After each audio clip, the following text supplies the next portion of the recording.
নমস্কার, সুপ্রভাত। আপনারা শুনছেন শ্রী শ্রী মা শারদাময়ী দেবীর জীবনের কিছু অসাধারণ ঘটনা। আজ অষ্টম পর্ব। গৃহস্থ সাধু সেবা করুক এবং সাধু সন্তের ওপর ভক্তি প্রদর্শন করুক শ্রীমাতা চাইতেন। সন্ন্যাসী শিষ্যদের বসার আসন শ্রদ্ধাভাবে মাথায় ঠেকিয়ে বলেছেন, কত ভাগ্যে গৃহস্থের দরজায় সাধুর পায়ের ধুলো পড়ে। সাধুর আসন তো মাথায় রাখতেই হয়। আমরা গৃহী, আমাদের তো এই ধর্ম। গোয়ালপাড়ায় এক ব্রহ্মচারী শ্রী মায়ের সামনে বসে লিখছিলেন। এক ভদ্রমহিলা যাওয়ার সময় অসাবধানবশত তার আঁচল ব্রহ্মচারীর পিঠে লেগে গেলে মা বিরক্ত হয়ে বলেছিলেন, কি গো, ছেলে আমার সামনে বসে লিখছে, বেটা ছেলে, তোমার একটু হুঁশ নেই? ওর পিঠে আঁচল লাগিয়ে যাচ্ছ। ওটা ব্রহ্মচারী, তোমরা মেয়ে মানুষ, ওদের সমীহ করে চলতে হয়, প্রণাম করো। শ্রীমা সাধুদের সম্বন্ধে বলেছেন, এদের কোনো কথায় বা মনের ভাবে গৃহস্থের অমঙ্গল হতে পারে তা তুমি জানো না। তাদের দেখলে ভক্তি করতে হয়, কোনো জবাব করে অবজ্ঞা করা উচিত নয়। শ্রী মায়ের বাস্তব বুদ্ধি ও সাধারণ জ্ঞান, কমন সেন্স ছিল অসাধারণ। এক ভক্তকে শ্রীমা চিঠিতে লিখেছেন যে তিনি যে চাকরি করেন তাতে মিথ্যা কথা বলতে হয় সময় সময়, সেজন্য তিনি চাকরি ছেড়ে দিতে চান, কিন্তু সাংসারিক অসচ্ছলতার জন্য তা করতে পারছেন না। এক্ষেত্রে তার কি করা উচিত? মা চিঠিটা শুনে একটু ভাবলেন, তারপর সম্মুখে উপবিষ্ট পত্রলেখককে বললেন, ওকে লিখে দাও চাকরি না ছাড়তে। আজ একটু সামান্য মিথ্যা কথা বলতে ভয় পাচ্ছে, কিন্তু চাকরি ছেড়ে অভাবে পড়লে চুরি ডাকাতি পর্যন্ত করতে ভয় পাবে না।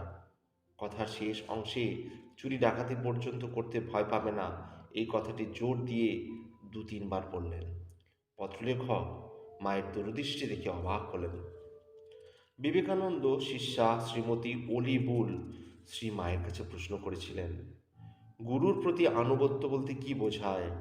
শ্রীমা উত্তরে বললেন, কাউকে গুরু নির্বাচন করলে আধ্যাত্মিক উন্নতির জন্য তার সব কথা শুনতে বা মানতে হবে, কিন্তু ঐহিক ঐহিক বিষয়ে নিজের সদ্বুদ্ধি প্রণোদিত হয়ে কাজ করলেই হবে। সে কাজ যদি কোনো কোনো ক্ষেত্রে গুরুর অনুমোদিত হয়, তবুও গুরুকে শ্রেষ্ঠ সেবা করা হবে।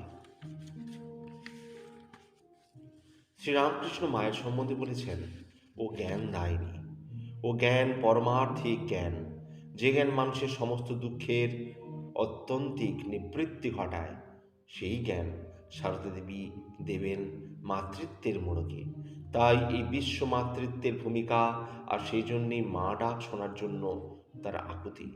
সন্তানের কল্যাণের জন্যই তিনি চাইতেন সন্তান থেকে মা বলে চিনুক। রাসবিহারী মহারাজ মানে স্বামী অরূপানন্দ অল্প বয়সে গর্ভধারিণী জননীকে হারিয়েছিলেন বলে মা ডাকার অভ্যাস হয়নি। শ্রী শ্রী মাকেও তিনি মা বলে ডাকতে পারতেন না। মা তা লক্ষ্য করেছেন। একদিন রাসবিহারী মহারাজকে ডেকে শ্রীমা বললেন, তার জ্ঞাতি ভাইকে একটা খবর দিতে হবে। খবরটি বলে জিজ্ঞাসা করলেন, কি বলবে বলো দেখি? রাসবিহারী মহারাজ বললেন, বলবো তিনি আপনাকে এই এই বলতে বললেন। মা সংশোধন করে দিয়ে বললেন, বলবে মা বললেন। মা শব্দটি জোর দিয়ে উচ্চারণ করলেন। এক যুবক ভক্তকে মা দীক্ষা দিয়ে বললেন, ঠাকুরই তোমার গুরু। যুবকটি জিজ্ঞাসা করলেন, তাহলে তুমি কে? মা বললেন, আমি মা। যুবকটি মানবেন না, বললেন, তা কি করে হয়? আমি তো মাকে, আমার মা তো বাড়িতে আছেন, তিনি আমার গর্ভধারিণী। মা বললেন, আমিও তোমার মা। যুবকটি মানবেন না, তার সোজা হিসেব, ঠাকুর ইষ্ট, সারদা দেবী গুরু, আর তার মা রয়েছেন তার বাড়িতে। মা জোর দিয়ে বললেন, না, আমি তোমার সেই মা, চেয়ে দেখো ভালো করে। যুবক ভক্তটি প্রশ্ন দেখলেন, শ্রী মায়ের মূর্তির জায়গায় তারই গর্ভধারিণী।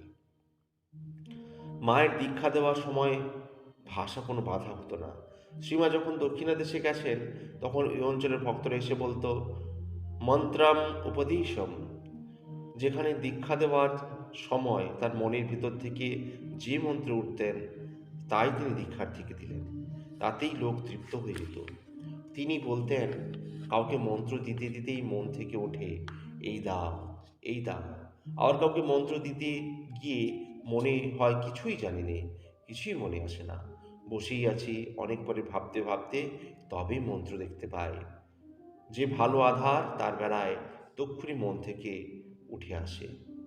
1918 খ্রিস্টাব্দের কথা। জয়রামবাটি থেকে ম্যালেরিয়ায় ভুগে শরীর সারাবার জন্য শ্রীমা কলকাতায় এসেছেন। এমন সময় মায়ের বাড়িতে উপস্থিত হলেন এক পার্সি যুবক। শ্রী মায়ের সাক্ষাৎকারে ধন্য হয়ে তিনি বললেন, মাইজি কুছ মলমূত্র দিজিয়ে জিসসে ক্ষুধা পেঁচানা যায়। তখন ভক্তদের দর্শন বন্ধ, তবু মা দুর্বল শরীর নিয়ে যুবকটিকে দীক্ষা দিলেন। তার কাছ থেকে বিদায় নেওয়ার সময় যুবকটি হিন্দি ভাষায় বললেন, মাইজি मैं यहाँ रहा हूँ। মা বললেন, যা রাহা হুঁ। যাই বলতে নেই বাবা, বলো আসি। একজন সেবক মায়ের কথাগুলি বুঝিয়ে অনুবাদ করে শোনালেন, mother says don't say I am going, say I am coming.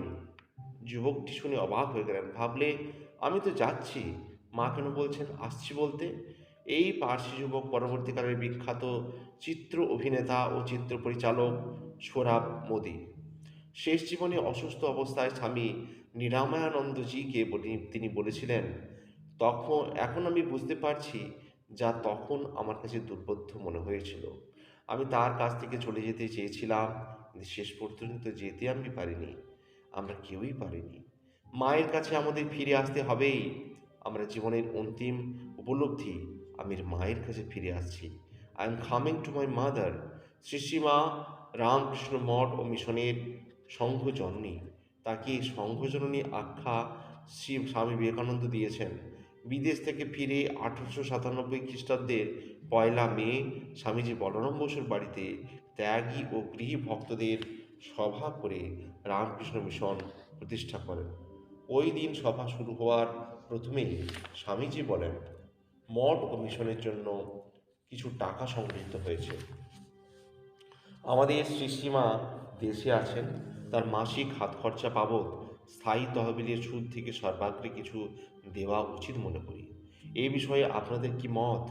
সকলেই এই প্রস্তাব অনুমোদন করলেন, কিন্তু মাকে কত টাকা দেওয়া হবে সে সম্বন্ধে বললেন, ব্রাহ্মণের বিধবা পাড়াগাঁয়ে থাকেন, যা হোক সামান্য 5-7 টাকা দিলেই হবে। এতে স্বামীজি অত্যন্ত দুঃখ হলেন। বললেন, আমরা সন্ন্যাসী হয়েছি, বেটা ছেলে, প্রয়োজন মতো ভিক্ষে করে মঠ চালাতে পারবো, কিন্তু শ্রী শ্রী মাকে হাত খরচা বাবদ 25 টাকার কম দিতে পারবো না। শ্রী শ্রী মাকে কি রামকৃষ্ণদেবের সহধর্মিনী বলে আমাদের গুরুপত্নী হিসাবে মনে করো? তিনি তো শুধু তাই নয়, আমাদের এই যে সংঘ হতে চলেছে তিনি তার রক্ষা করতে পালনকারিণী, তা তিনি আমাদের সংঘ জননী। শ্রীরামকৃষ্ণ দেহত্যাগ করবার পর যুবক ত্যাগী ভক্তরা এদিক ওদিক পরিব্রাজক হয়ে ঘুরে বেড়াচ্ছিলেন। সমাজের নানা প্রতিকূলতার মধ্যে তাদের আদর্শের প্রদীপটি জ্বালিয়ে রাখতে হয়েছিল। সেই সময় শ্রীশ্রীমা সেই ছিলেন তাদের প্রেরণা।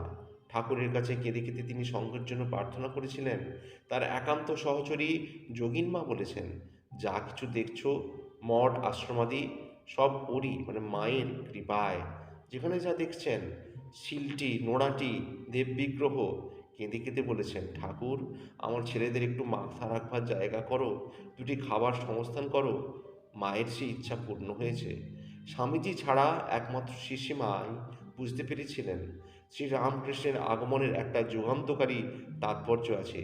তার ভাব তার দেহত্যাগের পরেও যুগ যুগ ধরে জগতে বেঁচে থাকবে, এবং তার জন্য প্রয়োজন হবে এটি সন্ন্যাসী সংঘের। যে সঙ্গের সন্ন্যাসীরা শুধু নিজের আধ্যাত্মিক উন্নতি নিয়েই ব্যস্ত থাকবে না, সঙ্গে সঙ্গে জগতের কল্যাণের কাজও করবে। সেই জন্যই শ্রীমা শ্রীরামকৃষ্ণের দেহত্যাগের পর এত ব্যাকুলভাবে এর জন্যই প্রার্থনা করেছিলেন। সংঘ তৈরির প্রেরণার পিছনে মায়ের সেই প্রেরণার কথা স্বামীজি মর্মস্পর্শী ভাষায় বর্ণনা করেছেন। 1900 খ্রিস্টাব্দে ক্যালিফোর্নিয়ায় আমার জীবন ও ব্রত, মাই লাইফ অ্যান্ড মিশন নামে বিখ্যাত বক্তৃতায় একদিন আমাদের গুরুদেবের দেহান্তের দুঃসময় দিন এসে উপস্থিত হলো। আমাদের বন্ধুবান্ধব বিশেষ কেউ ছিল না। মাত্র 12 জন বালক লোকের কাছে বড় বড় আদর্শের কথা বলছে, বলছে যে তারা এই জীবন আদর্শ জীবনে পরিণত করতে দিয়ে দৃঢ় সংকল্প। সে কথা শুনে সকলেই উপহাস করত।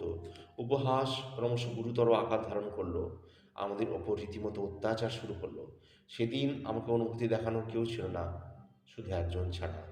কেবল সেই একজনের সহানুভূতিই আশীর্বাদ ও আশা বহন করে আনলো।